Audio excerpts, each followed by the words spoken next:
y luego te paso la palabra para que tú inicies. Bueno, buenas tardes a todos. Mi nombre es Patricia Espinosa, soy directora de Educación Continua y Capacitación en CFT Senco.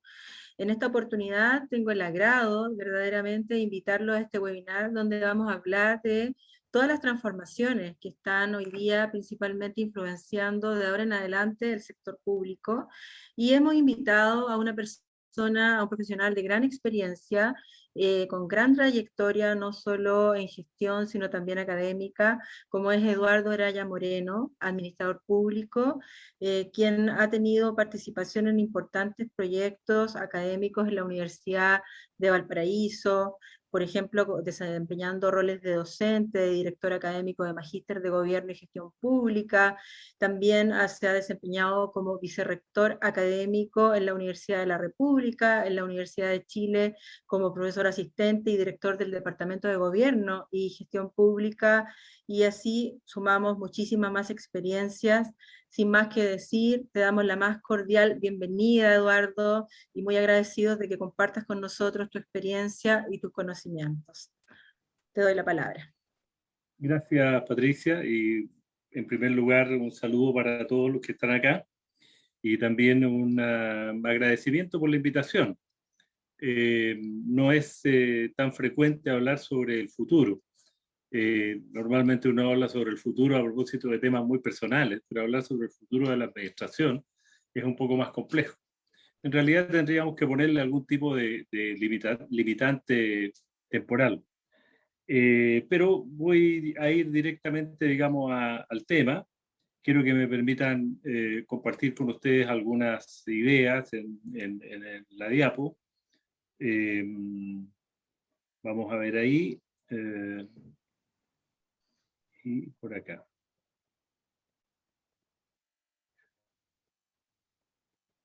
Ahí está. Bueno, vamos a hablar un poco de la administración pública del futuro. Pero para hablar de la administración pública del futuro, durante algunos minutos, en realidad, vamos a plantear una idea de administración pública para poder ponernos en una cierta sintonía conceptual. Ya, el supuesto es que la administración pública comprende un conjunto de instituciones, organizaciones públicas, que cumplen una función administrativa y de gestión del Estado. Es el brazo articulador de las decisiones que el Estado lleva a cabo.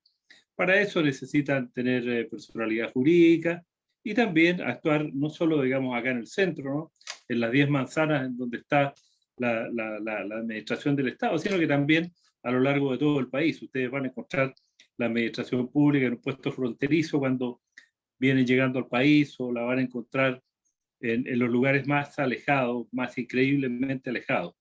En todas partes tenemos administración pública. Quizás uno de los mayores valores que la administración tiene es que, por una parte, provee servicios a los ciudadanos, a las personas, servicios que responden a las orientaciones de política pública que establece la autoridad gubernamental, pero también tiene una facilidad para poder articular la relación administrativa entre el Estado y la sociedad.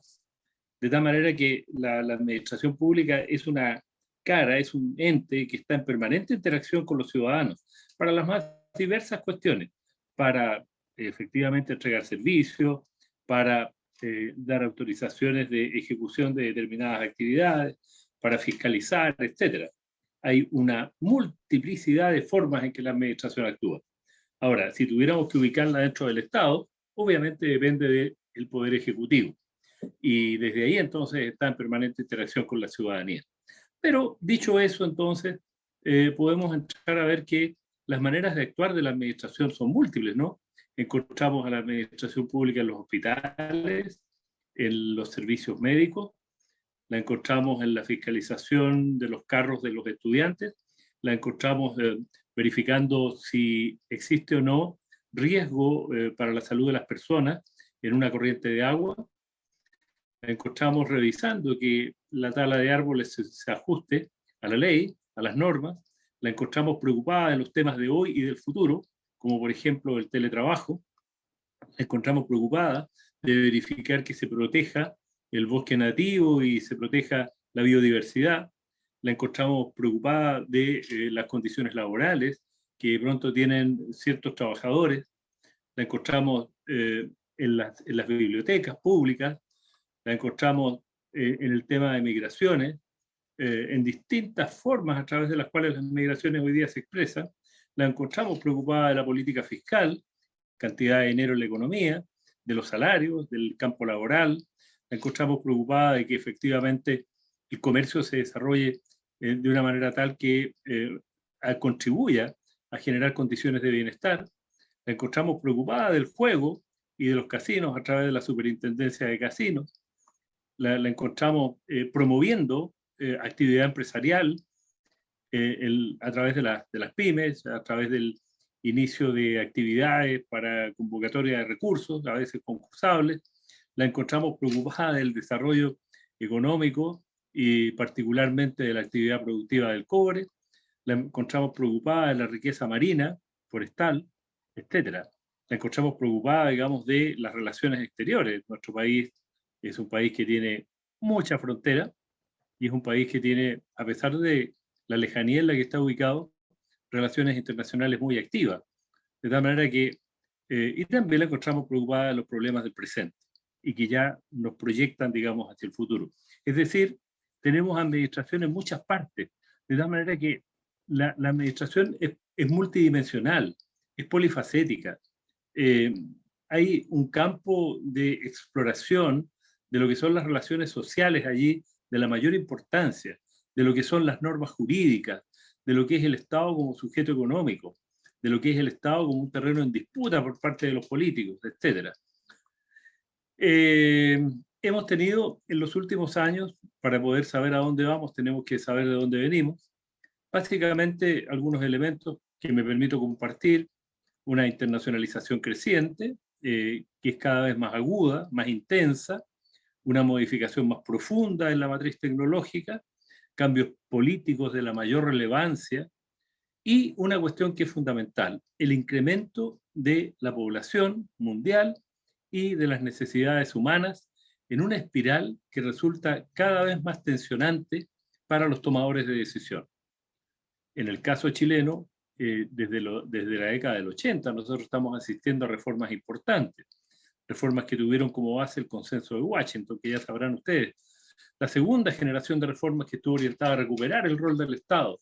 La tercera generación de reformas que estuvo orientada a poder cimentar un Estado que estuviera en condiciones de responder a las exigencias de la globalización. La cuarta generación de reformas es algo que estamos construyendo. Pero la administración pública ha tenido muchos cambios en estos tiempos. En los últimos 20 años, ¿no? Hemos incorporado la planificación estratégica, los PMG, programas de mejoramiento de la gestión, técnicas de control de gestión, nuevas técnicas de evaluación de resultados, la integración de los procesos, la transparencia que se proyecta, digamos, cada vez de manera más intensa, el accountability, la responsabilización. Se ha incorporado un concepto de gobernanza que conecta a los ciudadanos con el Estado y particularmente con la administración de los servicios para conjuntamente avanzar en la solución de problemas. Benchmarking, interoperabilidad, que es también una de las respuestas más interesantes que hay utilizando la tecnología, y una cuestión, digamos, que es muy valiosa, muy interesante, el gobierno electrónico, que ya prácticamente como expresión no lo usamos, el gobierno abierto y la administración pública digital, que es más propia de nuestros tiempos. Pero dicho eso, nos encontramos también hoy día, desde mi particular punto de vista, asumiendo que el cambio es una realidad permanente hoy día y asumiendo que todos estamos de acuerdo en que las modificaciones son tumultuosas, son inciertas y nos ponen de pronto en riesgo, pero mi visión es que pienso que hoy día estamos en un punto muy especial. Estamos en algo que es una inflexión y que se traduce como una curvatura, como una desviación, como un torcimiento de una cosa recta o plana. Esa es la definición de diccionario, ¿ya? De inflexión.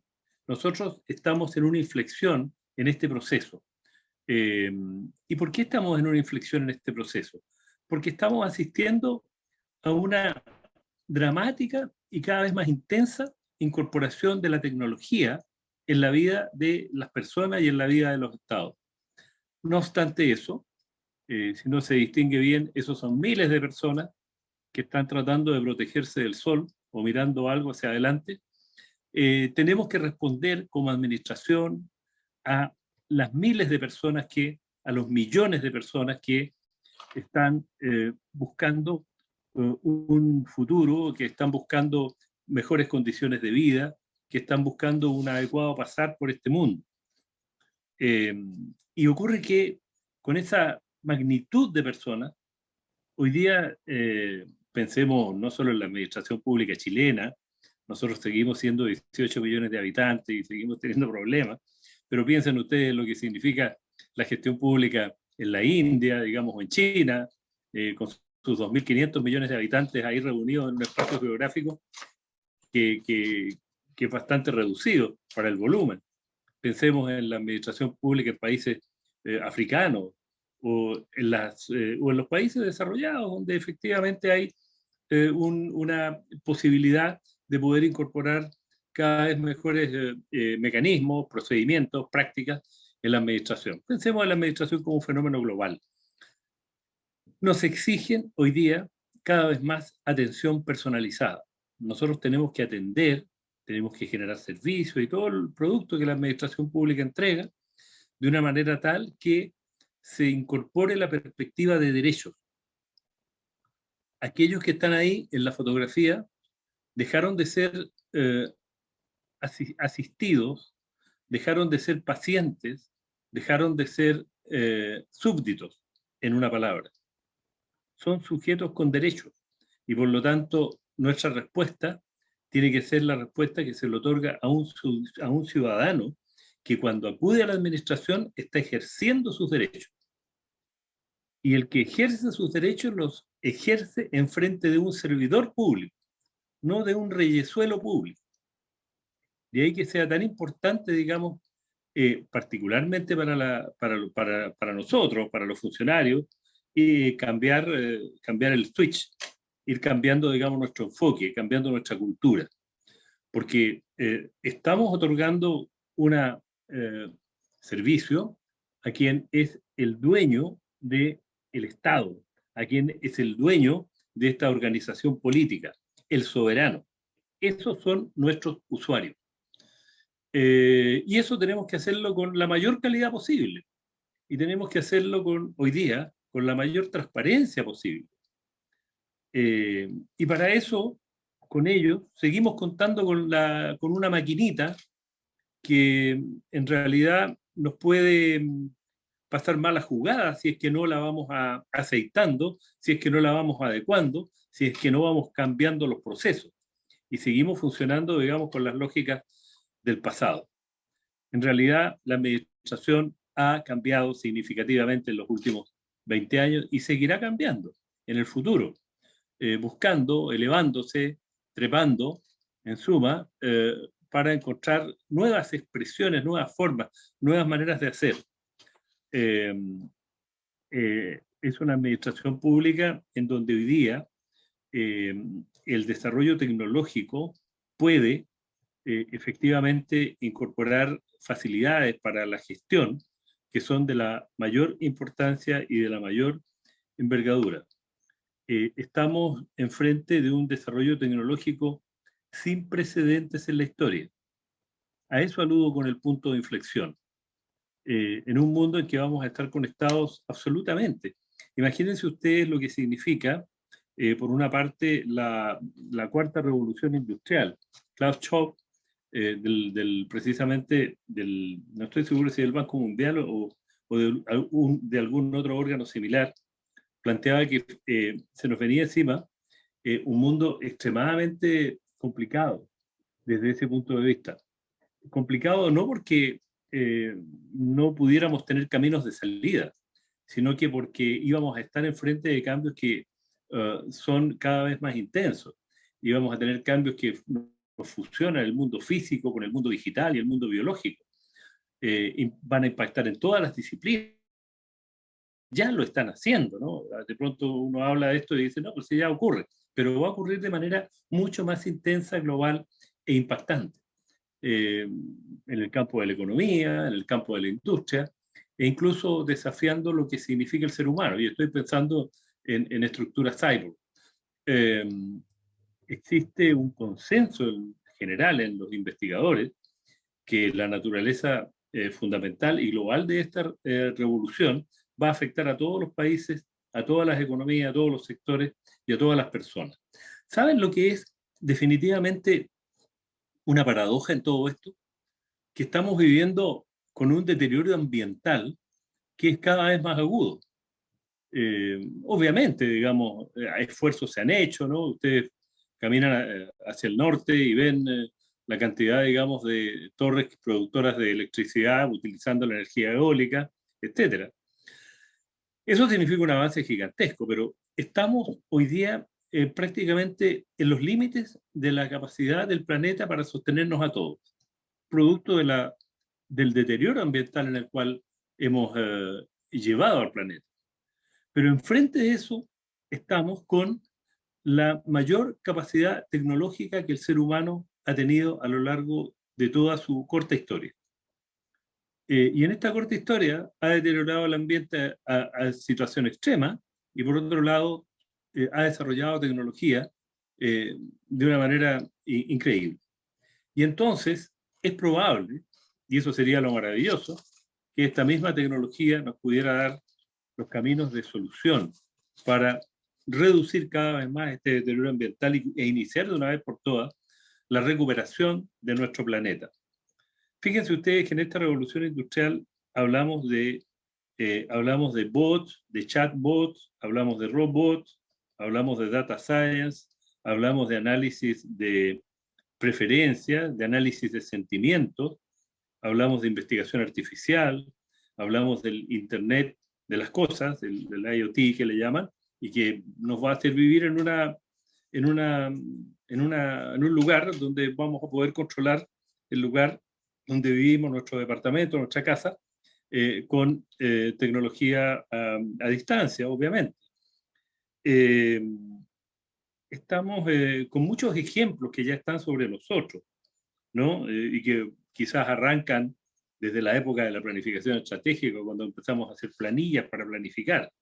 Pero hoy día estamos con experiencias muy potentes, como ha sido, por ejemplo, la comisaría virtual, y dentro de muy poco, quizás semáforos regulados centralmente, con sensores que van a permitir verificar el volumen de los flujos de tránsito, etcétera, ¿no? Y enfrente de eso también está la tecnología del 5G, tecnología que es la quinta generación de aparatos y de instrumentos de las telecomunicaciones, que nos van a permitir estar prácticamente en un segundo instalados en cualquier lugar del planeta. No nosotros, vamos a alcanzar una cierta ubicuidad virtual, porque vamos a poder estar en donde queramos y en donde podamos desde el punto de vista de los acuerdos que hay para llegar a esos lugares. Entonces, se nos presentan posibilidades inmensas en ese campo. Hay herramientas que cada día son más inteligentes, hay decenas de posibilidades, pero la verdad es que nos enfrentamos a la figura de la sociedad digital. El cambio rápido, a un ritmo que nos fuerza, nos obliga, impacta en los modelos productivos y nos está empujando a hacer las cosas cada vez mejor y de una forma diferente. Por lo tanto, el cambio ya se nos instaló en algún chip o en alguna parte del cerebro. Estamos corriendo para poder alcanzar a no quedar fuera de la sociedad digital. No obstante, el ser humano sigue siendo el mismo, ¿ya? Seguimos con nuestra misma demanda, con nuestras mismas demandas, con nuestros mismos deseos, con nuestros mismos sentimientos, y por lo tanto, la administración pública tiene que incorporar no solo tecnología, sino que tiene que incorporar esta noción de que siendo servidores públicos estamos al servicio de las personas, que yo creo que es la base desde la cual la administración siempre ha funcionado. Pero hay momentos, muchos momentos a lo largo de la historia, en la que eso se nos ha olvidado. Yo creo efectivamente que la administración pública en los próximos años va a ser muy distinta, pero eso no significa dejar de lado ni la filosofía, ni el idealismo, ni el materialismo, porque seguimos teniendo problemas éticos muy profundos, seguimos teniendo cultura, seguimos teniendo compromiso, responsabilización, estándares de operación, estrategias, etcétera, ¿no? Liderazgo, ¿cómo no? La forma de relación entre la administración pública y los ciudadanos hoy día se caracteriza fuertemente por el establecimiento de canales de comunicación y contacto directo. Hay una conversación, yo diría, bastante más permanente con el fin de oír lo que dicen y solicitan. Sabemos mucho más a través del data science qué es lo que la gente quiere. Tomamos decisiones basadas en evidencia y por lo tanto en sus necesidades y preferencias. Estamos cada vez más facilitando la colaboración de los ciudadanos y los funcionarios. Existe en muchos servicios incorporada la noción de co-creación. La administración pública comunica más. Todo lo que decide ya se de forma abierta y transparente. Pero no queriendo darles una lata, sino que concentrándome, digamos, en algunos aspectos que pueden ser de mayor interés para nosotros. La pregunta que me dice es cuáles son las competencias que debe tener entonces el funcionario público para esta administración del futuro que va a seguir cambiando tan aceleradamente y en donde va a tener que incorporar forzosamente tecnología y donde va a tener que cumplir con todas esas demandas que vimos en la imagen anterior. Bueno, obviamente deberá tener competencias asociadas al desempeño de su función, competencias relacionadas con el contexto en el que se desenvuelve, competencias vinculadas a su desarrollo y autoaprendizaje. Todo eso en un lugar que no sabemos si va a ser físico o va a ser virtual. Yo creo que la pandemia nos puso a todos enfrente de una urgencia y de una necesidad, y de alguna manera se ha respondido, pero a mucha gente, independientemente de las críticas que existen, particularmente en el campo de la educación, a mucha gente le gustó esto, digamos, del teletrabajo. Y cómo no. Yo hago clases y en realidad muchos profesores están dispuestos a seguir haciendo teletrabajo y quizás generar una modalidad híbrida de formación. Y también eso pasa en el sector público. Quizás hay modalidades híbridas a través de las cuales es posible que funcionarios trabajen desde sus casas y otros tengan que ir o se irá una vez a la semana. Imagínense ustedes lo que significa eso desde el punto de vista del transporte, ¿ya? Y desde el punto de vista de una serie de otras demandas, el transporte por lo que implica el transporte en Santiago de Chile. Más específicamente, nosotros deberíamos pensar en ciertas competencias, ¿no?, que deberían tener nuestros funcionarios. Por ejemplo, deberían tener una noción clara de usuario, pensando siempre en el ciudadano, capacidad para interpretar normas, porque no vamos a dejar de lado la normativa en el sector público. Seguirá existiendo derecho administrativo. Seguirá existiendo hoy día, un poco más de manera más intensa, la innovación como conducta, pero una innovación controlada. ¿Qué quiere decir eso? ¿Podemos controlar la innovación? No, una innovación que se adecue a lo que son las necesidades de innovación precisamente y de cambio. La toma de decisiones basada en evidencia. Ya no existirá más la toma de decisiones por instinto. Habrá una nueva ética que desarrollar para la sociedad digital. Y les voy a poner un ejemplo, la ética de los datos. Existe un reglamento de la Comunidad Europea en donde hay una rigurosa preocupación por la ética de los datos, para evitar precisamente fenómenos como el Banco del Estado y otros más. Nuevas formas de liderazgo, trabajo en equipo y en redes bajo nueva perspectiva, control y evaluación también de los procesos bajo nuevas premisas, análisis de contexto, análisis de pensamiento, análisis de sentimientos y formación y aprendizaje permanente. Ese es el usuario, ese es el funcionario que nosotros necesitamos para el futuro. Quiero terminar, digamos, señalándoles que este es el mito de la caverna, ¿no?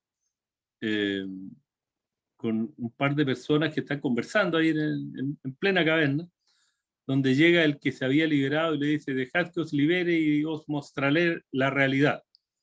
Y entonces uno de los personajes que estaba ahí convencido de que el mundo se vivía a través de las sombras que ellos lograban ver, le dice: ¿te atreves a poner en duda lo que desde siempre vieron y oyeron nuestros ojos y oídos? Sí, y yo creo que eso es lo que va a pasar y seguirá pasando. Tenemos que poner en duda lo que desde siempre vieron y oyeron nuestros ojos y oídos, porque es la manera o es el camino de poder instalarse, digamos, en las nuevas realidades. Y simultáneamente con eso, les quiero dejar esta diapo que me ha acompañado a largo tiempo, porque la encuentro genial. ¿Ya? Salió en la revista Economía y Sociedad el año 95. Y ahí hay 5 personajes de la historia, de la ciencia y de la política. Charles Duell, director de la Oficina de Patentes, Harry Wagner, de Warner Bros. Pictures, Grover Cleveland, que fue presidente de los Estados Unidos, Robert Millikan, Premio Nacional de Física, Lord Kelvin, presidente de la Royal Society, y todos ellos afirmaron cosas de las cuales hoy día nos reiríamos.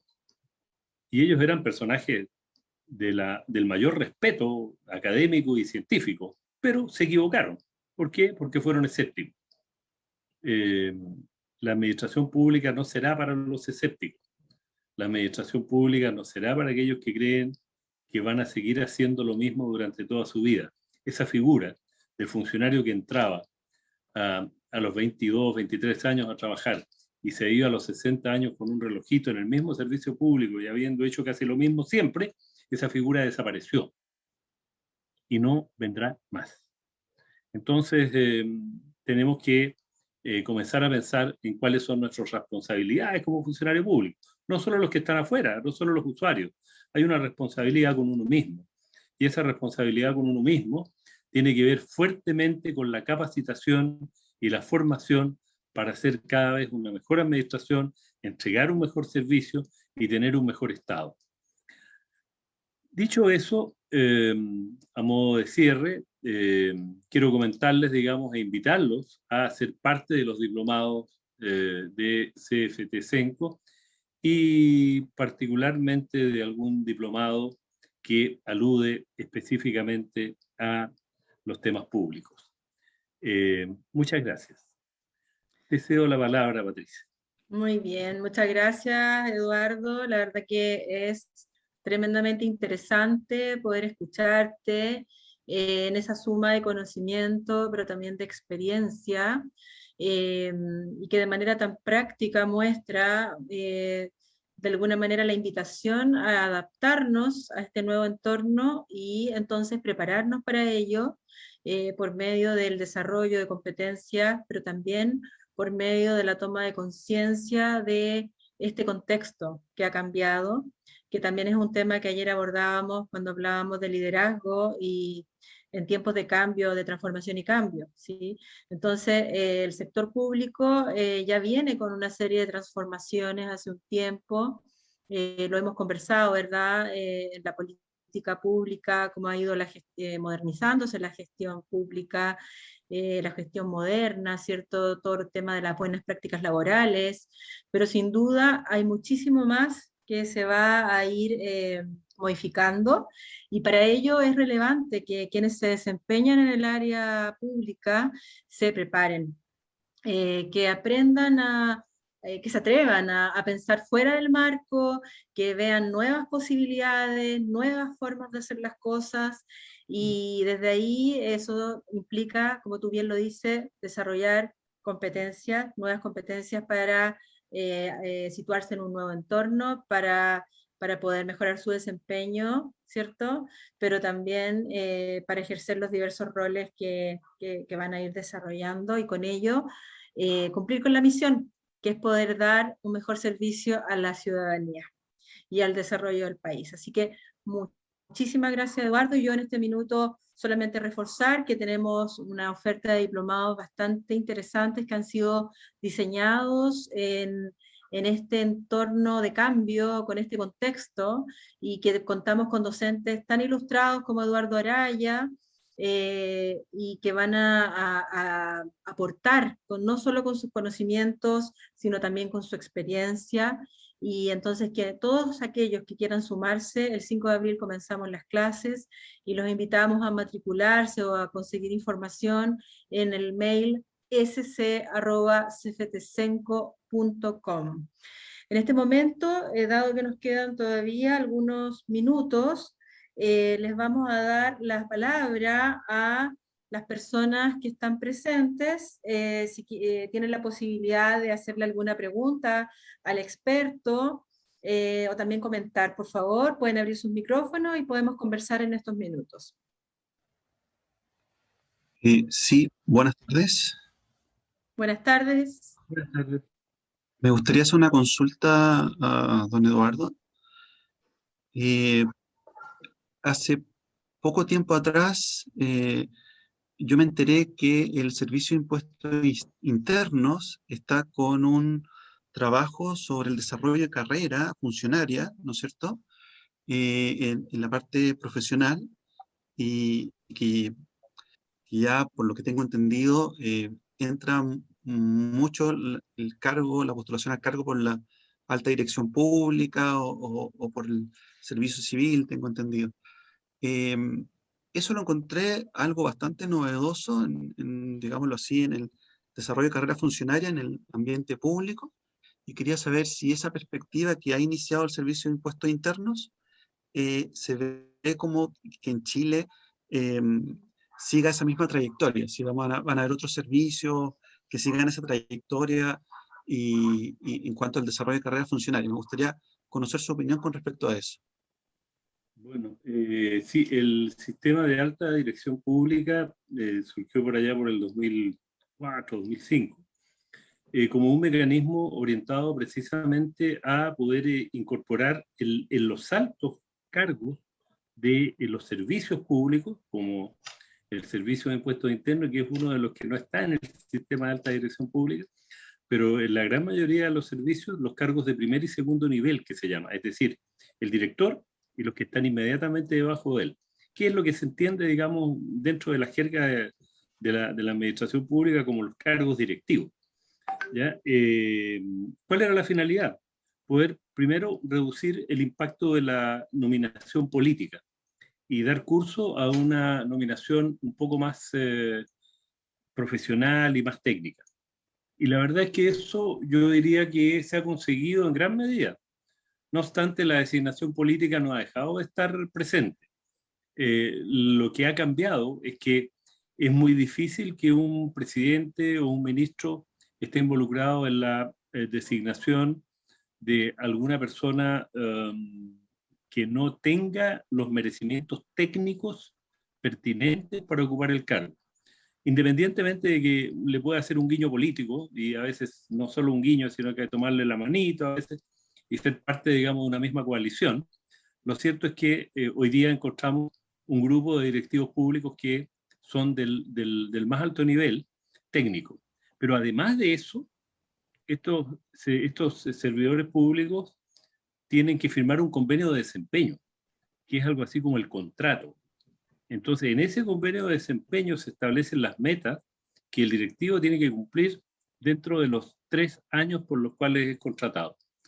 Si la administración está de acuerdo en que lo ha hecho bien, se le puede recontratar por 3 años más. Y si a los 6 años la administración sigue estando de acuerdo en que él lo ha hecho muy bien, tomen en cuenta ustedes que ya ahí habrá otro periodo presidencial, lo ha hecho muy bien, puede postular de nuevo, pero tiene que repostular como uno más. Ahora, eso obviamente que no tiene un impacto tan fuerte en la carrera funcionaria, ¿no? Porque son personas que están contratadas para un periodo específico y con una misión específica. Pero el sistema de alta dirección pública y la dirección del servicio civil, que es en realidad el servicio que está a cargo de eso, no solo se han dedicado a aquello, ¿no? Sino que también se han dedicado a generar condiciones mejores para poder tener un sistema de recursos humanos en el sector público que sea diferente. Ahora, yo soy de la idea que carrera funcionaria con servicios públicos tan pequeños como los que nosotros tenemos, aunque para algunos pueda decir, pero ¿cómo va a ser pequeño el servicio de impuestos internos? o cómo hacer pequeño Gendarmería de Chile, o etcétera. Pero no dejan de ser servicios, digamos, con unos pocos miles de funcionarios. Hay administraciones públicas, como la norteamericana, incluso, digamos, la inglesa, yo creo que todavía subsiste esta figura, donde el funcionario se incorpora al servicio público como una globalidad. Es decir, yo no entro al servicio de impuestos internos o al servicio de tesorería, o al Cernagiomín, o al Instituto de Salud Pública. Yo entro a la administración pública. Y eso te instala en una administración muy grande, sin duda, pero a la vez, digamos, en una administración en donde es posible que tú puedas desarrollarte profesionalmente de una manera mucho más dinámica. A veces en los servicios hay que esperar que un funcionario se vaya para poder postular al cargo, porque ya está eso está lleno, ya no se puede. En cambio, en una administración pública, si tú te quieres ir, ponte tú a Coyhaique, porque te interesa, digamos, conocer esa zona y quieres estar 4 años allá, en una administración pública con recursos humanos que se manejan a través de un servicio centralizado, tú puedes manejar todas las opciones posibles. Imagínate lo interesante que sería, por ejemplo, la capacitación en ese campo. Pero bueno, nosotros hemos hecho opciones históricas, porque esto viene de mucho antes, no es responsabilidad ni de este gobierno, ni del anterior, ni del anterior. Así creamos la administración pública. Creo que es una cuestión, digamos, que nos retarda un poco. Por lo tanto, la carrera funcionaria se ve, desde mi punto de vista, más bien contenida cuando tú estás encapsulado, digamos, en una institución pública. Sería interesante abrirse, y de todas maneras es una muy buena iniciativa, ¿ya? Es una iniciativa importante que los servicios públicos estén pensando en el desarrollo de su gente bajo la lógica, digamos, de una carrera, sin duda. Sí, muchísimas gracias. Me amplía la mirada en cuanto a lo que yo le había consultado, así que le agradezco, quedo muy conforme con sus comentarios. Muchas gracias. Gracias a ti, Elías. Muy bien, ¿alguien más quiere comentar quizás la presentación de Eduardo?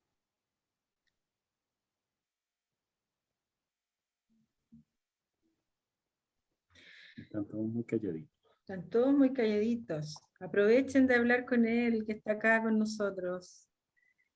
Acá te dice Marcela, muchas gracias Eduardo, interesantísimo tema, admirable tu experiencia y la generosidad de compartir tus conocimientos. Muchas gracias Eduardo. Y Marcela, bravo. Muy bien, Marcela. Muchas gracias a ti, Marcela. Sí. Por tus palabras. Y Fernando Mesa te dice, gracias por la exposición, muy clara e interesante. Gracias. Muy bien. Muy bien, no sé si algo más quisiera comentar, si no ya podríamos ir finalizando esta reunión llena de contenido. María José Tornero, ¿quieres decir algo? Sí, a ver si ahí se ve, ahí sí. Hola, no, quería agradecer también, fue una presentación muy interesante. Yo que he estado trabajando en el servicio público hace muchos años, concuerdo muchísimo y me da muchas luces respecto a temas que he visto ahí en el día a día y que creo que generan bastantes problemas en la gestión de las personas dentro del sector público. Entonces valoro muchísimo esta mirada que encuentro que entrega alineamientos claros, luces respecto a cómo entender, cómo mirar y cómo mejorar la gestión en el ámbito público. Así que de verdad muchísimas gracias, estuvo muy interesante, me quedo muy contenta, voy a dormir feliz hoy, así que gracias. Muchas gracias María José por compartir con nosotros. Interesante también escuchar una mirada de alguien que se desempeña en el sector público, ¿verdad? Así que muchísimas gracias. Yo en particular solamente agregar una quizás reflexión con la que me quedo, que sin duda todas estas tendencias que ya están sucediendo implican un desafío en términos de cambio cultural, probablemente desde lo más estructural y de procesos, cambiar formas de hacer las cosas, procedimientos, y hasta lo más conductual, ¿cierto? En la forma de hacer, en la práctica, con un poco el cambio de paradigma. ¿Ya? Yo creo que ese desafío es apasionante, y es fantástico poder sentir que podemos ser parte de aportar a eso desde los diversos roles profesionales, ya sea desde la consultoría, desde la educación, desde el coaching, poder aportar. Así es que esa es mi reflexión, más que nada, Eduardo. Me parece muy bien. Si el tema para nosotros es si finalmente estamos en el vendaval del cambio y el cambio nos lleva, o si podemos montarnos, digamos, en la tabla de surf y poder surfear el cambio y de pronto conducirlo, ¿ya? Porque lo que está claro, digamos, es que las transformaciones se nos vienen encima a una velocidad y a una fuerza tan grande que a veces no nos damos cuenta en qué estamos metidos. Pero lo que hemos hecho en los últimos 20 o 25 años, yo creo que es muy importante, y yo creo que las generaciones que vienen, y yo estoy haciendo clases en la universidad, formando profesionales, mi interés es formar profesionales que tengan precisamente la capacidad para poder estar en permanente autoaprendizaje.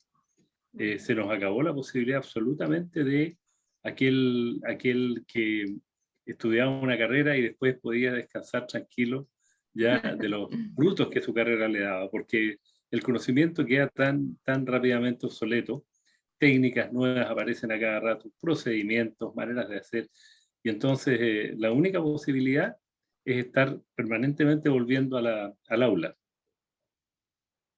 a estudiar y a Y es terminar. verdaderamente, perdona, es No, verdaderamente desafiante ver cómo una persona como tú, con toda la experiencia que tienes, te planteas esta posibilidad de seguir aprendiendo, de invitarnos a seguir perfeccionándonos, y en ese sentido opera como un modelo, yo creo, para todos los profesionales que se están formando. Lo último que quisiera preguntarte es, entonces, ¿cuál crees tú que es la principal oportunidad que tenemos por delante en el sector público? difícil decir cuál es la principal, ¿ya? Y sobre todo si es oportunidad, porque yo no puedo negar, digamos, que vivimos momentos tan difíciles en el mundo y en nuestro país, que hablar, digamos, de oportunidad en ese contexto es complejo.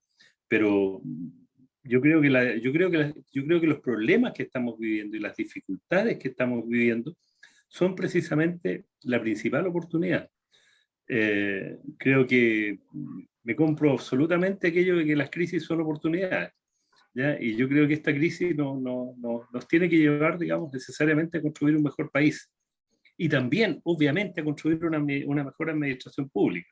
Como sociedad nos merecemos un mejor Estado, mejores políticos, mejores parlamentarios, mejores gobernantes, mejores administradores, mejores funcionarios, mejores empresarios, en todos los campos. ¿Ah?